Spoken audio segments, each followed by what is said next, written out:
नमस्कार, मैं कशिश और स्वागत है आपका न्यूज 24/7 आवाज आपके लिए। इस वक्त की सबसे बड़ी खबर आपको बताते चले तो देश ही नहीं विदेश कह लीजिए या उत्तर प्रदेश कह लीजिए, सबसे बड़ी डॉन यहाँ पर अतीक अहमद के लाडले बेटे असद अहमद का एनकाउंटर हो गया, जिसकी शायद किसी ने अभी तक उम्मीद भी नहीं लगाई होगी।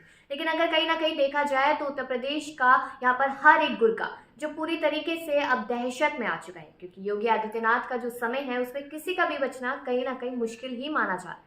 उस समय सबको याद होगा विकास दुबे का किस तरीके से गाड़ी को अचानक से पलट दिया गया था, और उसके बाद यहाँ पर अब पुलिसकर्मी काफी तरीके की बातें करते नजर आए। लेकिन अभी सबसे पहले अतीक अहमद की बात कर लेते हैं। अतीक अहमद वही जिन्होंने 2005 में राज्यपाल की हत्या कर दी थी, और उसके चश्मदीद गवाह रहे उमेश पाल यहाँ पर उनकी गिरफ्त में थे, काफी समय तक कह लीजिए कि किडनैप कर रखा था। लेकिन उसके बाद खबर सामने आती है कि 23 फरवरी 2023 को ही उनकी गोली मारकर हत्या कर दी गई, जिसके बाद यहाँ पर कहा जा रहा था कि वो जो समय था 2005 का, वो बहन जी बसपा सुप्रीमो मायावती का था। और उसके बाद यहाँ पर मायावती के समय कोई भी न्याय प्रक्रिया नहीं चली, किसी को न्याय नहीं मिला, जिसके बाद सालों साल ये मामला खिंचता चला गया।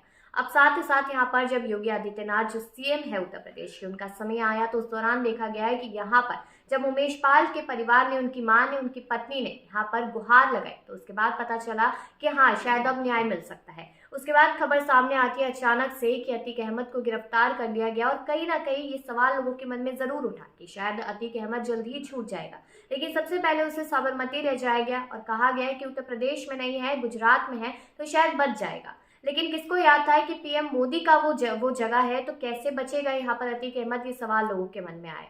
उसके बाद प्रयागराज ले जाया गया। उसके बाद सुप्रीम कोर्ट, यहाँ पर जितने भी कोर्ट थे, एमपी एमएलए कोर्ट थे, वहां पर हाजिर दी गई। तो कहीं ना कहीं यहाँ पर उम्र कैद की सजा सुनाई गई, जबकि पूरे परिवार की मांग थी उमेश पाल के कि यहाँ पर फांसी की सजा दी जाए। लेकिन सबको मालूम है कि देश का कानून किस तरीके से चलता है, तो फांसी की सजा देश में मिलना कहीं ना कहीं इम्पॉसिबल वाली बात होती नजर आती है। उसके बाद यहाँ पर पूरी रात किस तरीके से अतीक अहमद ने गुजारी, वो अतीक अहमद खुद कहते और सुनाते नजर आए कि मुश्किल हो रहा था सांस लेना भी उत्तर प्रदेश के प्रयागराज जेल में। उन्होंने खुद कहा कि साबरमती ले जाया जाए, वापस साबरमती लेकर गए। उसके बाद आज जो खबर सामने आई, तो कहीं ना कहीं अब कहा जा सकता है कि शायद अगली बारी अतीक अहमद की है। लेकिन लोगों के मन में ये सवाल जरूर उठा था कि क्या अतीक अहमद की भी गाड़ी पलटेगी, लेकिन नहीं पलटी, क्योंकि देश भर की मीडिया लगातार यहाँ पर कवर करती नजर आ रही थी कि आखिरकार योगी के राज में गाड़ी पलटती है तो कैसे पलटती है। लेकिन ऐसा नहीं हुआ। उसके बाद यहाँ पर अभी भी डर अतीक अहमद को लगातार यही बना हुआ है कि आखिरकार उसका एनकाउंटर किस तरीके से किया जाएगा, क्योंकि असद अहमद का एनकाउंटर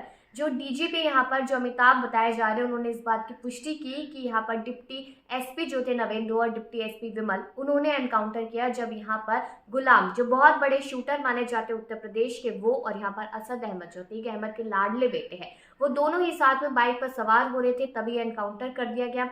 और उससे पहले यहाँ पर दूसरे बेटे और यहाँ पर जो एक गुड्डू नाम के शूटर बताए जा रहे हैं, उनका एनकाउंटर हुआ था। यानी धीरे धीरे करके कहीं ना कहीं अब उमेश पाल और यहाँ पर राज्यपाल दोनों को ही न्याय मिलता हुआ नजर आ रहा है, और शायद योगी राज में न्याय भी मिलता हुआ जो नजर आ रहा है वो मिलेगा भी, लेकिन समय लग सकता है, इस बात की पुष्टि नहीं की जा रही। साथ ही साथ अब इस वक्त की एक और बड़ी जानकारी ये भी सामने आई थी कि यहाँ पर जो शाइस्ता परवीन है, यानी कि अतीक अहमद की पत्नी, वो भी कहीं ना काफी दिनों से काफी यहाँ पर फरार नजर आ रही थी, लेकिन अब यहाँ पर वो पकड़ी गई है, ये भी बड़ी खबर सामने आ गई। और साथ ही साथ यहाँ पर जितने भी उनके परिवार के लोग हैं जो किसी न किसी मुकदमे में फंसे, उन्हें भी जल्दी गिरफ्तार किया जाएगा, और उनके एनकाउंटर की बात भी लगातार यहाँ पर चलती हुई नजर आ रही है। लेकिन अब आपको क्या लगता है कि क्या फाइनली अब राज्यपाल और उमेश पाल दोनों को न्याय मिलता नजर आएगा, या फिर अब अतीक अहमद के गुर की नजर कहीं ना कहीं उमेश पाल के भतीजे पे होगी, क्योंकि उमेश पाल की जब हत्या की गई तो उस समय पर देखा गया है कि यहाँ पर उनके भतीजे चश्मदीद गवाह थे।